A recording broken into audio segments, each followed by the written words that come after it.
All right, guys, welcome back to the World Championship Series Europe Premier League Season 2 as we now jump into our winners bracket. Final game here to determine who takes that first spot in the round of 16.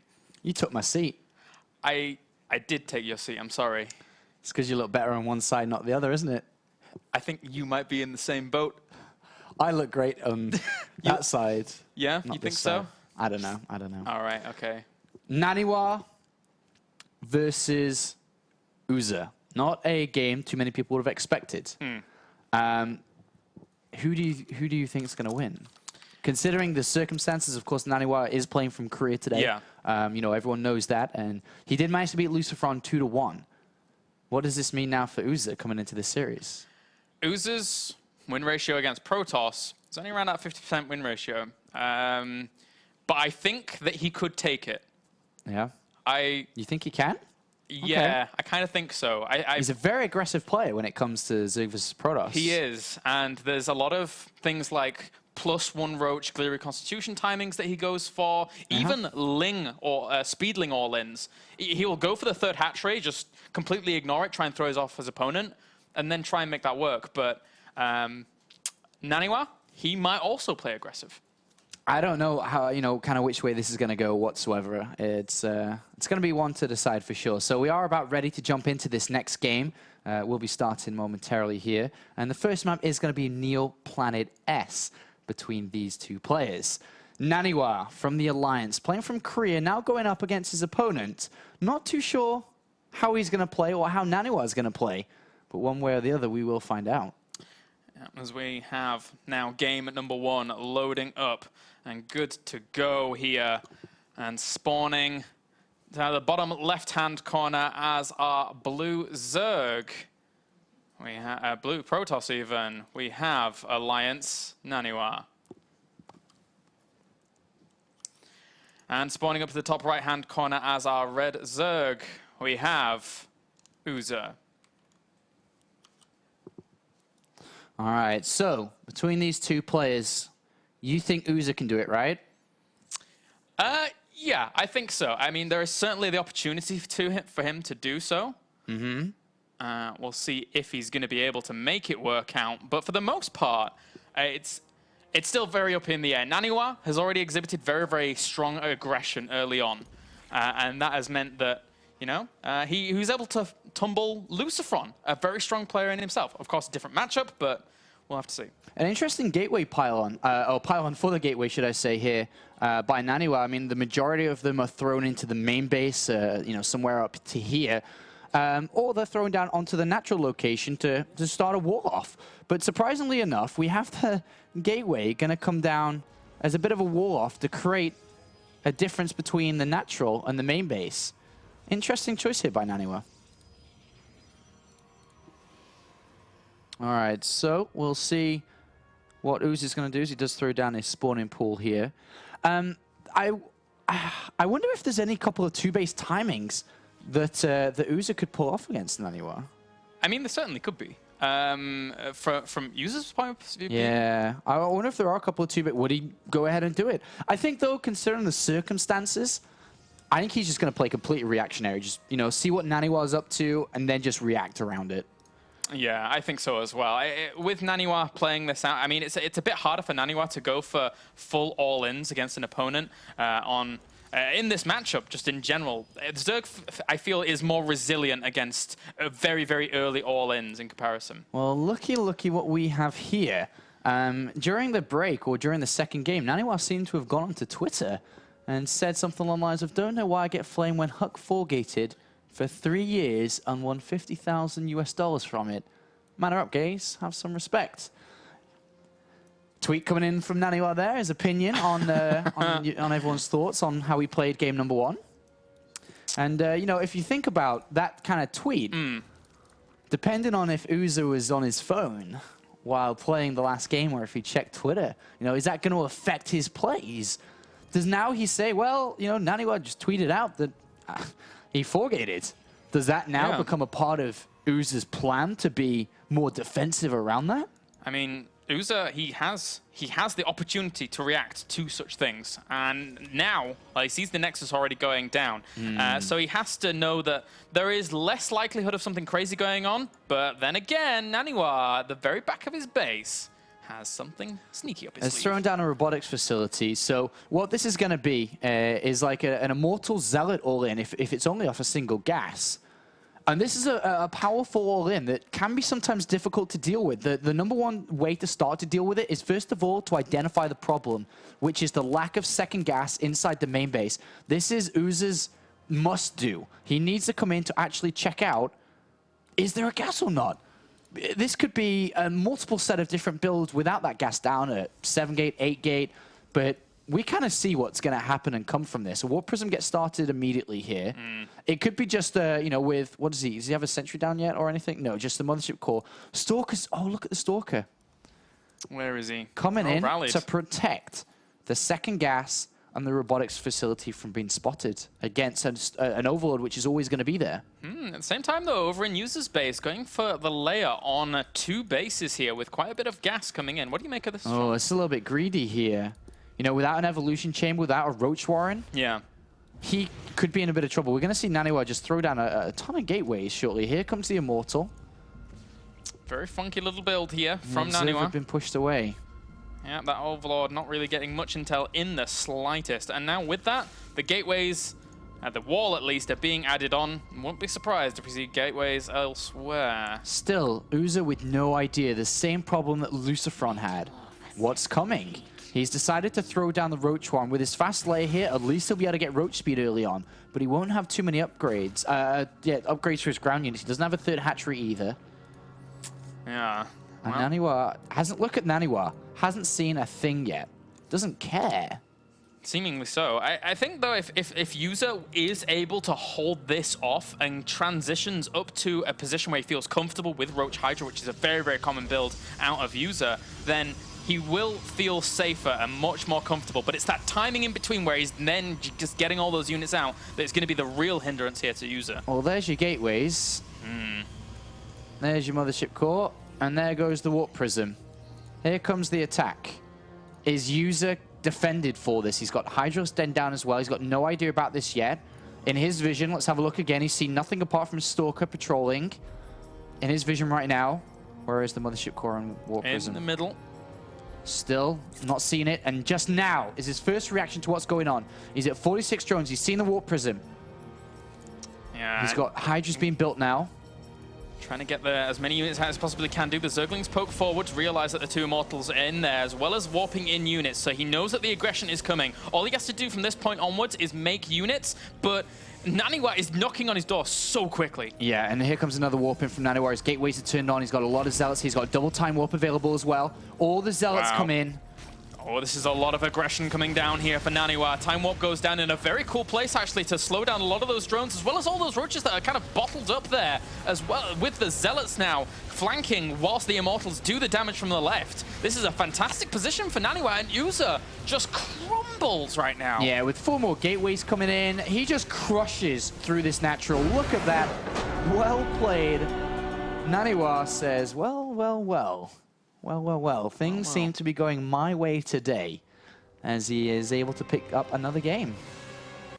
Very impressive there from NaNiwa in terms of hiding it and just execution in general. For uzer, though, scouting needs to be on point against a player who is going to be aggressive. I think it's no secret, man. Yeah. We saw how MVP Duck played. We're now seeing how NaNiwa's playing in the very same circumstance. I'd probably suggest getting early Zergling speed, and then the second upgrade, the second set of gas that you actually spend, Gesundheit, is going to be for 100 to spend on Overlord speed. You're right. That would be a fantastic utilization of it. I've seen people like Xlord, who is actually now retired, doing things like that in the EPS. And aside from that, have you seen any other Zergs really kind of using that? Actually, on the professional scene, not as much. I think Tilo was one of the guys that did do it. But on the ladder, tons of Zergs do it. All the time they do it. So it's not something that shouldn't be out there, you know, for him to forget about. So we'll see as we do get ready for the next map. It is going to be on Belshire Vestige. You know, I'm pretty sure that we're going to see some type of all-in here, right? Yeah, potentially. I'm curious to see as to whether or not it's going to be just very, very similar, or he actually just mixes it up and goes for something like a blink play. But if he goes for blink play, that will be notoriously difficult, I think, to actually control here for NaNiwa in this position. Double. Well, the thing is he's got to choose an all-in that doesn't really require too much control. Immortal Zealots, pretty easy, right? No force fields need to come down. If he focuses on any other type of all-in, whether it be blink play, that's got to, have decent control. If it's any kind of Immortal Colossus play, the force fields have to be good. So if you look at the selection of builds, it really is narrowed down to what it can be. Immortal Zealot play, just a simple gateway attack. Is it a 4-gate? Is it a proxy 2-gate cannon rush? All these different types of play. Belshazzar Vestige, pretty strong for a cannon rush, if in the right locations. All right, well, countdown has begun here for game number 2 between NaNiwa and uzer. uzer currently 1 game down. Will the underdog pull it back? Will he contest with the Titan that is NaNiwa? Or does NaNiwa just plow on to that round of 16, where he was previously in the WCS? I think a lot of people, because of the situation with NaNiwa playing from Korea, did not expect him to be able to get first place. We'll see if he could do that. I think everyone was there saying, all right, it's Lucifer, he's playing Europe, he's fine, he's going to do it. But anyway, the game is ready. Yeah, and spawning down to the bottom right-hand corner here as our blue Zerg, he is uzer. And spawning up to the top left-hand corner as our red Protoss, we have Alliance NaNiwa. All right, NaNiwa. NaNiwa. The scary, scary man he is. Can he do it today, Kolaris? Can he, really go against everything and everybody? I just don't... It's so funny to be able to see NaNiwa just play against the grain here. This is a very difficult place for him to be in. So we'll see how this can work out, as uzer needs to realize what is going on. I think if, like, Daishi, Demaga, NaNiwa, uzer himself identifies that he's just all-inning. He's just attacking. I have to just play super, super tight with scouting and defense. That's going to be the key to victory here, if he's going to be able to bring down NaNiwa. But that is going to be a difficult thing to accomplish, because NaNiwa just seems to pot the wins no matter what. No matter what here, as he does again decide to throw the gateway down on his wall inside his main base, which is going to offer him that cybernetics core and then the little gap here for the Zealot.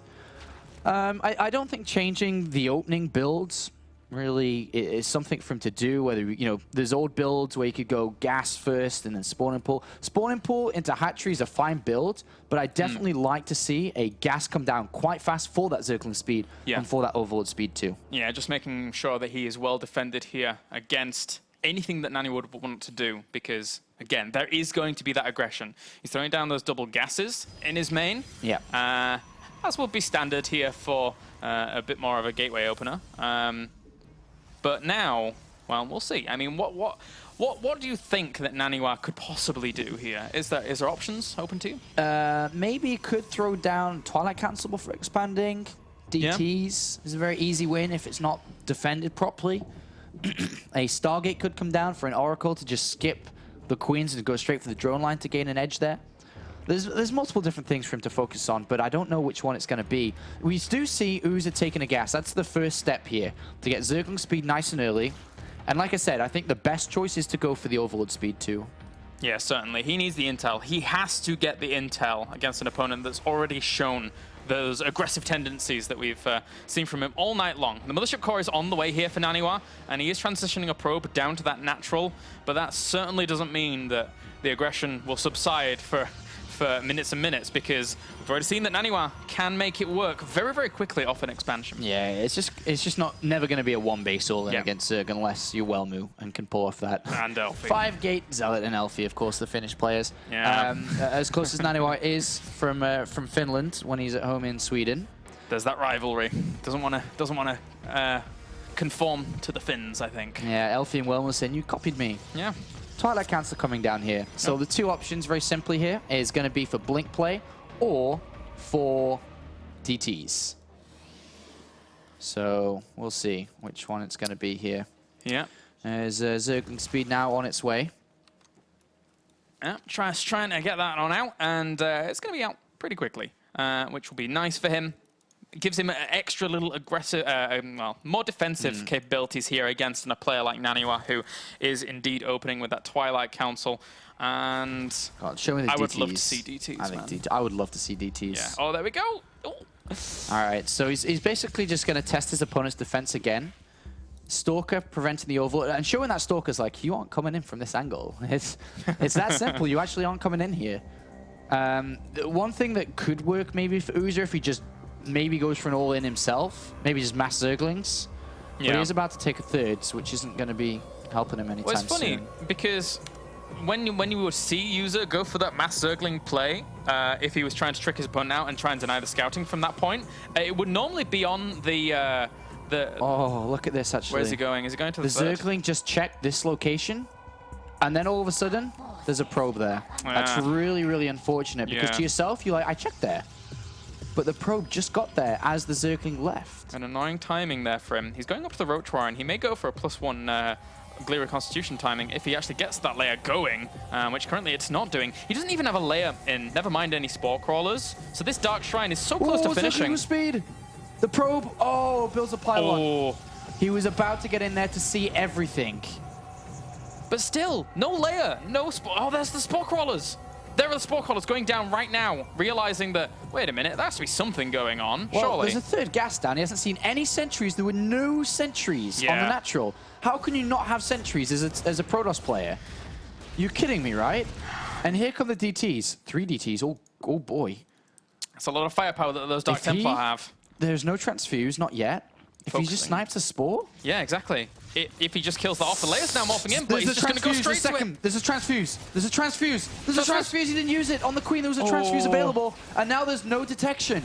Those 3 DTs can easily kill off that hatchery very quickly. The Zerglings, meanwhile, back to the left-hand side, up to the top, aren't really doing too much. And these 3 DTs now going to go absolutely to town. There's another Spore Crawler on the way, and the layer is morphing in now, but damage has been done. You kill the natural, and then you say, great, I'm going to kill you third next. And there's nothing to stop it.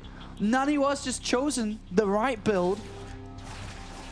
How can uzer play from losing 2 hatcheries in a row? Double bloody Stargate behind it. Why the hell not, Apollo? With this build, this strategy, however you want to call it, is giving NaNiwa a major, major advantage. Incredible. Absolutely incredible that he's able to pull this off. It wasn't scout. I told you should have got the overload speed. Yeah, apparently so. And, you know, that would have certainly given him a better heads up of the heads up he had when, there's DTs at my Spore Crawler. Not so good. But, of course, he did poke in with those Zerglings and see that there wasn't too much going on. But now, double Void Ray production begins. User actually is going for a Hydralisk Den, which is the correct option, but he just doesn't have any gas. Look at his gas. Look at his income at this point. Having lost double hatcheries, NaNiwa has double, basically double income, despite not having double harvesters. This is disastrous for uzer. Yeah, well, now how is he going to hold off against wave of aggression number 2? User, there's even a third base going down for NaNiwa. He feels so insanely comfortable right now. It's unbelievable. He's like, I've been to Korea for what, a week, and I'm already beating you so easily? Yeah. What's going to happen next for NaNiwa is he gets to 3 to 4 Void Rays, I'd say 4, and then come along this left-hand side of the map, and then just snipe the hatchery again. Just focus it. The Hydras may not get there in time, and then recall back if he loses something. Yeah. He's actually going to send out a scout here to find out what's going on. He's like, I killed 2 hatcheries. Well, what the hell are you doing behind this? So let's just follow the hallucinated Phoenix. Actually, 3 Zealots at the same time on the left are going to get shut down. But he sees Hydralisks. Yeah, he sees what he needs to see. And, well, you know, with that, NaNiwa now, I mean, he still even has those Dark Templar alive to keep himself secure in terms of map control in its entirety. Of course, Overseer could come out with Hydralisks, but he's going to have to use those Hydralisks back at home to defend against this onslaught that's about to come. Well, he's got to realize that the Void Rays are probably going to try and snipe a hatch here. Yeah. With the charge they have available, they're going to bring the hatchery down quite fast. So the Hydralisks need to be positioned well. Currently, they're on the natural, but there are also 3 DTs underneath the Void Rays. So, for example, if there's a Spore Crawl on this third base, which there isn't, how can the Void Rays target down the Overseer? The DTs just kill the Hydras. It's actually a nasty combination. Yeah, they'll focus down the Overseer and be like, all right, is that your detection here? Are you kidding me? Like, there's an Overseer. Oh, let's charge up. Bye-bye. And then DTs come in. Oh, there's another one. There's another one. Oh, there's another one that come in. Bye-bye. One DT remains, though. But he did lose he lost 2 Void Rays, and he also doesn't have the recall ability. Yeah. Not necessarily the most cost-effective of trades there. I go to the drones here, I think. Yeah. I mean, killing Hydras is nice, but drones is better here. Definitely. There's a few more gateways going down as well for NaNiwa back in the top left-hand corner. He's going to follow this actually with +1 air weapons just to complement those Void Rays. When you have a superior air army, you don't need a micro. You just attack move because you have too much. Yeah. There are certain timings that NaNiwa is weak to, such as Hydrals pushes. The Hydrals do not have any upgrades, though, which kind of makes any kind of push hard to do. But at this point, Uzer's down at 53 drones and is building nothing but units. He's just trying to win the game now. He's going to move out with an attack, but there are DTs, there are 4 Void Rays, 5th and 6th on the way as well. A cannon, Photon Overcharge, maybe available soonish. Yeah, that's going to help him out quite a lot in terms of that defense. Even supplies right now as well. But Uzer, well, he's moving into an aggressive spot, but there's not really a whole lot of opportunity for him to really make this work out. +1, +2 weapons is even going down for his ground army as well. Look how many Void Rays he actually has out now with those 6. And NaNiwa can always counter-attack from this pylon that he originally built the DTs on as well. So. Yeah. So regardless of what Uzer does here, thankfully he did get Muscular Augment, so he could try and get out with these Hydralisks, but even then it's a bit of a tough order. Great force fields here, and NaNiwa just comes in and cleans up with Zealot Charge as well, getting straight into the Hydralisks. And they will continue to chase him down as soon as Charge is ready to go again. This hasn't worked out for Uzer at all. This is really, really bad for him. I felt that the one chance of him actually advancing forwards was against NaNiwa, but there you go. GG! And NaNiwa advances on to the round of 16, apparently with no problems. With no problems whatsoever. 2-1 against Lucifron, and then 2-0 versus Uzer. NaNiwa finishes in first place here and will be the first player into the round of 16. Very, very impressive play from him in the end, really exploiting his opponent to the fullest. And that means we shall be going down to the lower bracket very soon. But before that, we're going to go to a break and then an interview with the winner, NaNiwa.